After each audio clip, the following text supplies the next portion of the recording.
Good morning everyone, সবাই কেমন আছো? আশা করছি সবাই ভালো আছো আর আমিও মোটামুটি বেশ ভালো আছি। তো অনেক দিন পর আজকে ভিডিও শ্যুট করার সময় পাচ্ছি। আসলে এই কদিন বাবুর যেহেতু ভ্যাকসিন হয়েছিল তারপর থেকে একদম কোল থেকে নামছিল না। কালকে রাতে একটু ঘুমিয়েছে, সেই জন্য আজকে ভালো আছে, পিসির কাছে আছে, তাই একটু দেখলাম ভিডিও শ্যুট করা যাক। আর বাচ্চা নিয়ে সত্যি সত্যি ভিডিও করাটা অতটা সম্ভব হয় না। চলো, আজকে সারাদিন আমি কী কী কাজ করছি তোমাদের সঙ্গে অবশ্যই শেয়ার করব। তোমরা আমার পাশে থেকো, ভিডিওটা লাস্ট অবধি দেখো। আর ভালো লাগলে অবশ্যই একটা লাইক কমেন্ট করে দিও আর আমার চ্যানেলটি সাবস্ক্রাইব করে দিও। চলো। সকালে ঘুম থেকে উঠে এক নাম্বার কাজ হচ্ছে মুড়ি খাবারের জন্য কিছু তরকারি করা। আমাদের এখানে ভাতটা খুব কমই হয়, আর সেন্টার থেকে খিচুড়ি বা ভাত, একদিন খিচুড়ি একদিন ভাত এরকমভাবে দিতেই থাকে। তো সেই খাবারটা যেহেতু খাই, তার জন্য মুড়ি খাবারটাই প্রথমত করা যাক। আর বাবু যেহেতু দোলনাতে দিয়ে দিয়েছিলাম, ও খেলা করছিলো, তোমরা দেখতেই পাবে ওখানে ঝুমঝুমি নিয়ে ও পায়ে করে খেলা করছিলো। আর আমি এদিকে সিদ্ধ সিদ্ধ আলুর তরকারি করবো বলে আলু গাজর পেঁয়াজ কেটে এই কুকারে সিটি দিয়ে নেবো, তাহলে নরম হয়ে যাবে। একটু কাঁচা নুন তেল দিয়ে তারপর লাস্টে নামিয়ে নিই। এরকমভাবেই কিন্তু আমি খাই, তোমরা একবার খেয়ে দেখো, অবশ্যই ভালো লাগবে। প্রত্যেক দিন রিচ মশলা না খেয়ে মাঝে মাঝে এরকম সেদ্ধ সেদ্ধ খাবার খেতেও কিন্তু খুব ভালো লাগে। আর আজ যেহেতু হাটবার ছিল, তো দাদা হাট করে নিয়ে এসেছিলো, হাট বলতে বাজার করে নিয়ে এসেছিলো। আর বাজারে কিন্তু বড় সাইজের একটা মাছ নিয়ে এসেছিলো। এই মাছটার একটা মাছই তোমার ওজন ছিল প্রায় 750 থেকে 800 গ্রাম। তো এই মাছটা যেহেতু কাটতে হবে, আর এই মাছের সঙ্গে একটা পুচকি পাড়া মাছও ছিল। তো মা যেহেতু তাঁত বুনছে, তাই আমি ভেবেছিলাম যে মাছটা আমিই কাটবো। তো প্রথমে টুল নিয়ে বসে পড়েছিলাম মাছটা কাটবো বলে, কিন্তু অর্ধেকটা মাছ কাটার পরেই মানে মাছটা ঠিক কাটাও হয়নি, ছালটা আমি যখন ছাড়াচ্ছিলাম তখনই মা বকলো আমাকে যে তোকে কে মাছ কাটতে বলেছে, তোকে মাছ কাটতে হবে না। আসলে এখনও তো আমার ধরো 5 মাস হয়নি, আর 6 মাস অবধি নাকি ঠাড়ো হয়ে বসা যায় না বা কোনো চাপ দেওয়া যায় না। যেহেতু সি সেকশন হয়েছে, সি সেকশন হোক বা নর্মাল ডেলিভারি হোক, ঠাড়ো হয়ে না বসানোটাই ভালো, জরায়ু নেমে আসার চান্সটা থাকে। তো সেই জন্য মা আমাকে বকছিল, আমি বলেছিলাম কিছু হবে না, আমি তো টুল নিয়েই কাটছি। তো তারপরে মা শুনলো না, তাই মা নিজেই কাটতে বসে গেল যে আমি কেটে নিচ্ছি, তুই তাহলে ধুয়ে নে।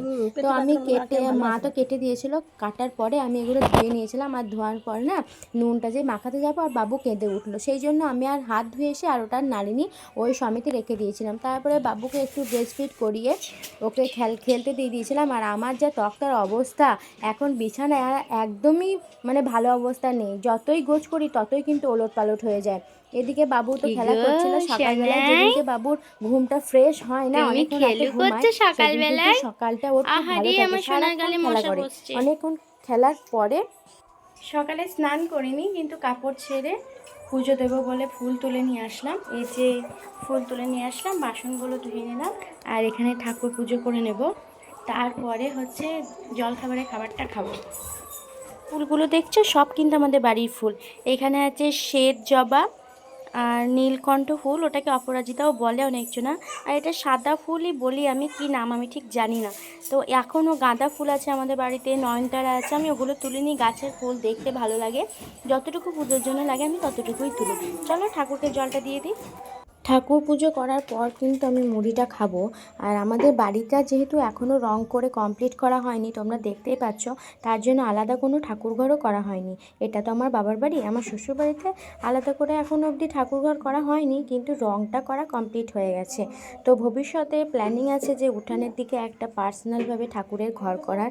আর বাড়িতে তো হবেই, যখন রং করবে তখন সব চেঞ্জ হয়ে যাবে, তখন কিন্তু দেখতে আরও ভালো লাগবে, তখন নতুন নতুন ঠাকুরও নেওয়া হবে। তোমরা কিন্তু কিছু মনে করো না বা কোনো খারাপ কমেন্টও করো না যে এটা কেমন ঠাকুর ঘর। ঠাকুর তো সবই সমান, পুরনো হোক বা নতুন, তাই না? তো এখানে ঠাকুরকে জল দিয়ে দিচ্ছিলাম। ঠাকুরকে জল আমাদের সকালবেলাতে দিতে হয়, সকালবেলা একবার দেওয়া হয়, সন্ধ্যাবেলা একবার দেওয়া হয়। তো ফুলগুলো প্রথমেই দিয়ে আমি করে নিচ্ছিলাম। তারপরে মা এখানে খিচুড়ি নিয়ে এসেছিলো, আর আমি খেতে বসে পড়েছিলাম। মা তো আমাদের এখানে সেন্টার থেকে দিয়েছে, আর এই ডিমটা যেদিনকে সেন্টার থেকে দেয়, আর না হলে আমি বাড়িতে ডিম তো আনাই থাকে, সিদ্ধ করে খেয়ে নিই। তো আজকে আলুর তরকারি করেছিলাম কুকারে সিদ্ধ সিদ্ধ, আর আমি এখানে খেয়ে নিচ্ছি। মায়ের খাওয়া হয়ে গেছে, ওখানে কাপড় কাচছে, মানে বাবুর যেগুলো আছে সেইগুলো কাচাকুচি করছে, বাবু পাশে খেলা করছে, আর আমি এখানে খেয়ে নিই। চলো খেয়ে নিই।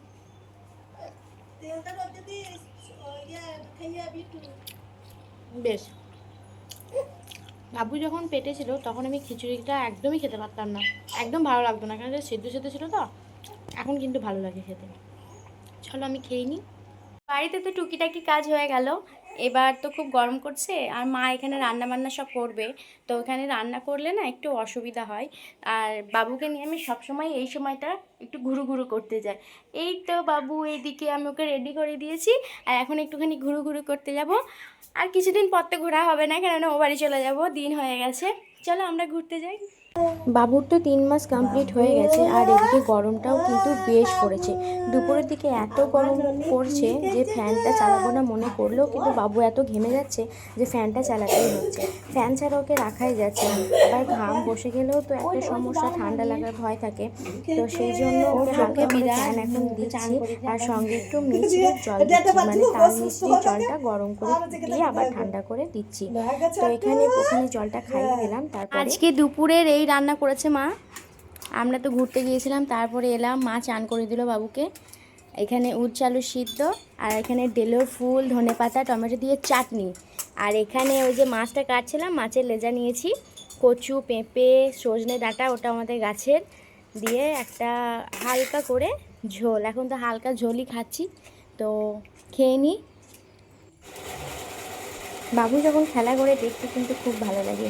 এই ছোট্ট ছোট্ট ক্যাপচার করা ভিডিওগুলো কিন্তু সারা জীবন মনে থাকবে। যখন ও বড় হবে তখনও কিন্তু এগুলো দেখতে পাবে। সোশ্যাল মিডিয়া এমনই একটা জিনিস। তো খাওয়া দাওয়া করে আমরা সবাই মিলে শুয়ে পড়েছিলাম। দুপুরে তো বাবু বেশিরভাগ ঘুমাতে চায় না, কিন্তু আজকে কী সৌভাগ্যক্রমে ঘুমিয়ে গেছে। আর যখনই আমি ফোনের ক্যামেরাটা অন করি, মানে ফ্রন্টে অন করি, ও ছবিগুলো দেখতে পায়, তখন এত সুন্দর ও ছবি তোলে। চলো আজকের মতো টাটা, ভিডিওটা এখানেই শেষ করছি। দেখা হচ্ছে পরে কোনো ভিডিওতে। ততক্ষণ আপনারা সবাই ভালো থাকবেন, সুস্থ থাকবেন, পরের ভিডিওর জন্য অপেক্ষা করবেন।